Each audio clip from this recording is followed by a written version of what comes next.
Hey guys, I'm Dov, and today I'm back with more Total War Warhammer 2 online action.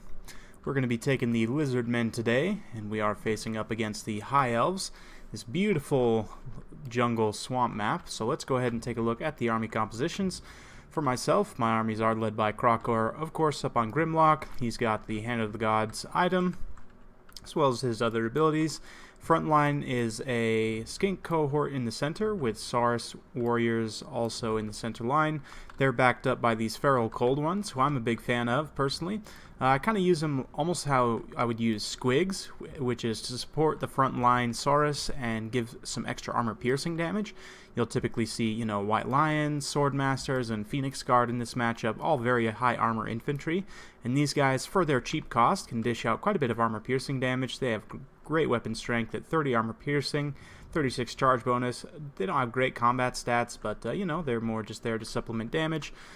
In the back, we've also got two Cold One Spear Riders for some anti-large armor piercing mobility. On the flanks, skink cohorts with javelins where possible. One of them we did have to cut down. We've also got a skink priest,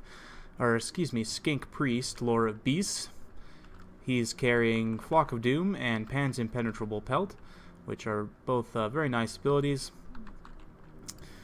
And I believe that's pretty much it for my army. Yes, we've also got a Revivification Crystal, of course, for the healing, and that's about it. For the High Elves build, he's got a pretty decent build. Front line of Spearmen, backed up by two Phoenix Guard. He's got three Lothern Sea Guard here in the rear. He's got a Princess up on her Dragon, which, as Shadow Online Gaming pointed out, she does have an ability. Let's see if I can find it here. Let's see.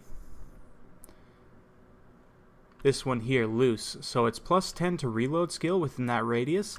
So currently it looks like it's only hitting this one unit of Lothern Sea Guard, but potentially she can help these guys be more effective. So definitely like to see that. That's pretty much it for my opponent's build. A fairly small elite army here. He's also got a mage with the Lore of High Magic. And let's see here. Looks like Hand of Glory, as well as Tempest. So very interesting. Not sure why you would bring Tempest against the Lizardmen, but Hand of Glory, I could see if he's going for a very heavy archer build. Could definitely see how that would work. Right now, though, firing out of the forest, a lot of those arrows are going to get obstructed.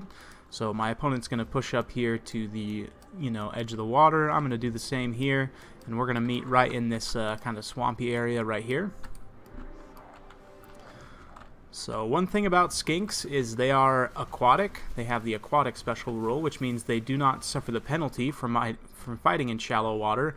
Other infantry, or small units like High Elves, the Saurus, and others will suffer penalties. I don't remember exactly what it is. I believe it's speed. I'm not really sure. Speed, melee attack, I think by 20%, if I remember right. I could be wrong. I need to look that up, but basically, what it means is that the skinks will trade a lot more cost effectively here. I don't know that they'll necessarily win, but they'll definitely trade a lot more cost effectively here, especially against these low tier spearmen. Meanwhile, you can see across the main line here the Saurus getting in on these spearmen, and the feral cold ones getting into these Phoenix Guard. I mean, the Phoenix Guard will definitely cut them down with their anti-large bonus, but they're going to do a lot of armor piercing damage in the meantime, and it's really not cost effective considering the Phoenix Guard are very expensive units, whereas these feral cold ones are very, very cheap. Dropping a nice Flock of Doom here on this center pocket here, doing some damage on these Phoenix Guard and all these spearmen. Revivification Crystal's gotten up in here, and you can see in the back line my opponent's having a hard time keeping his archers firing. He's continually having to pull back and away here, and this unit firing out of the forest is a little bit obstructed, and they're not really shooting at the best target. He really needs to be getting all these guys and focusing fire on Kroq-Gar, because right now he's just rampaging through the front lines completely unopposed. I mean, as long as I don't stick him in these Phoenix Guard and leave him there, he's going to be just fine. So the skink chief, though, or the skink priest, is taking a beating from this Glady. Glady, I just call her Glady by instinct, by the princess with her bow. She's been shooting on him, doing some really nice damage, just about took him out, but we're going to pull him back to the forest, pop that cold-blooded, try and keep him in the fight here. Meanwhile, over on this flank, I failed to mention, my opponent does have this Thilmar chariot, but it hasn't been doing a whole lot. So far, it's mostly just been bogged down on these skinks on this flank. My opponent really needs to bring it around here and hit the rear of these Saurus in the main line. But you can see the Saurus here losing to 2 units of Phoenix Guard. Not really a huge surprise there. But the Phoenix Guard are not really trading for their cost. They did manage to rout off that unit of Feral Cold Ones, but they've come back from routing and have immediately gone into Rampage, so no controlling them, but they'll charge something. Meanwhile, the Skinks here just working through these Spearmen, and the Saurus as well, beating down the Spearmen here in the center. It's really not an engagement that the Spearmen would want to take, but very, very cool looking units fighting in this kind of swampy area here. Absolutely beautiful cinematics. You can see the Princess has come down and is trying to get on Kroq-Gar. He's actually taking quite a bit of damage from those Phoenix Guards, so I'm going to pull him back and away, pop the Revivification Crystal, and just keep him out of harm's way. That's the one thing about the Lizardmen leadership, is they're very hard to kill. You need to really pin them down and get them dead quickly. Otherwise, if they have the Revivification Crystal, multiple charges of Cold-Blooded, it's going to be really hard to take them down. You can see the Skink Priest just kind of hanging around here. Revivification Crystal is also fighting up against Spearmen. They'll do damage over time, but they just really don't have the armor piercing to get through the 140 armor of the Bastiladon. So it's going to be a nice situation for me. The Feral Cold Ones continuing to come back from routing, getting some nice rear charges in here, finishing off this unit of Spearmen out on the flank. And the balance of power is still relatively even, slightly in my favor at this point, but the High Elves are definitely suffering in the main line here. These Dragon Princes are still relatively strong, but they're all condensed in this one area, so I'm able to get a really nice Flock of Doom here, some great value from that Overcast Flock of Doom, extended duration, so it's going to be doing quite a bit of damage to all these high-value units. Finally, we activated the Cold One Spear Riders. I didn't really have any good targets for them previously, because all my opponents' forces are anti-large, so I didn't want to just charge them in for free there, but they're going to come in on these Phoenix Guard late in the game here and do some nice damage with their armor piercing. Meanwhile, Kroq-Gar with his anti-large bonus getting some really cool match combat animations here with this dragon, so we'll watch these play out here. Absolutely awesome.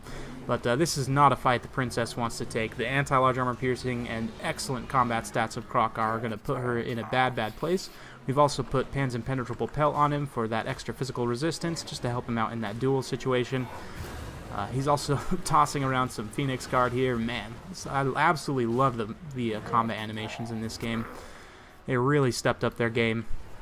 And I'm very much in favor of this type of system where you have a mix of match combat animations and the regular animations. I think that it mechanically makes the game work a lot better, and that's one of the reasons why Medieval 2 is one of the best Total Wars of all time, is because it had that kind of system where there were match combat animations, but it wasn't only match combat animations. That's honestly one of the biggest issues with the combat in Rome 2 and Attila, and why you see so much ridiculous spaghetti lining and other kind of silly things, units like backwards sliding into place to play out an animation, and it just looks kind of strange. Works a lot better in my opinion when you do this way, where you have a mix of both. But you can see the dragon getting taken down there.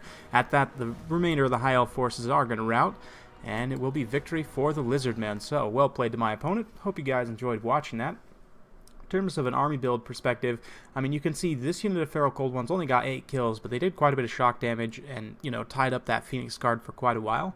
This other unit got 50 kills, which against elves is great, considering how cheap they are. And yeah, basically if my opponent had brought White Lions or Sword Masters, these guys would have helped the Saurus to pretty much just mulch through them. The Skinks doing their job on the flanks, just harassing and being annoying. The Cold One Spear Riders came in late in the game. One of them got some really nice kills on those Phoenix Guard, but just across the line, just not able to hold out against that all-out assault. Spearmen are good, but they're not that good, and you need something with some armor piercing to really hold up in that infantry battle.